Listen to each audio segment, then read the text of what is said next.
നമ്മൾ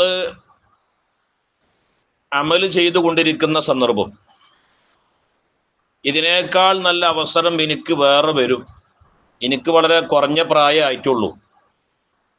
ഒരു 50 വയസ്സൊക്കെ കഴിഞ്ഞിട്ട് എന്ത് ചെയ്താൽ മതി, ഞാൻ പൂർണ്ണമായി പള്ളിയുമായി മറ്റു അമാലുകളുമായിട്ടൊക്കെ സഹകരിച്ചാൽ മതി എന്നുള്ളൊരു തോന്നലുണ്ടല്ലോ, അത് ഏറ്റവും വലിയ ബുദ്ധിശൂന്യതയിൽപ്പെട്ടതാണെന്ന്.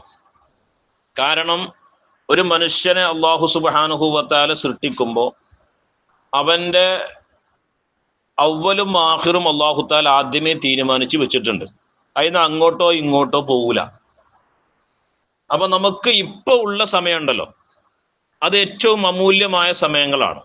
അത് പരമാവധി സ്വാലിഹായ അമലുകളെ കൊണ്ട് ശുഗലാവുകയാണ് വേണ്ടത്, സ്വാലിഹായ അമലുകളെ കൊണ്ട് ജോലിയാവുകയാണ് വേണ്ടത്.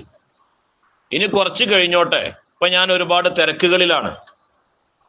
എന്റെ 2 മക്കളൊക്കെ ഒന്ന് ഗൾഫ് പോയാൽ എനിക്ക് ഇഷ്ടംപോലെ സമയം ഫ്രീ ആയി കിട്ടും. ആ സമയത്ത് ഞാൻ എന്ത് ചെയ്തോളാം, അമലുകൾ ചെയ്തോളാം എന്ന് പറഞ്ഞ പറച്ചിലുണ്ടല്ലോ, അത് വലിയ ബുദ്ധിശൂന്യതയാണ്.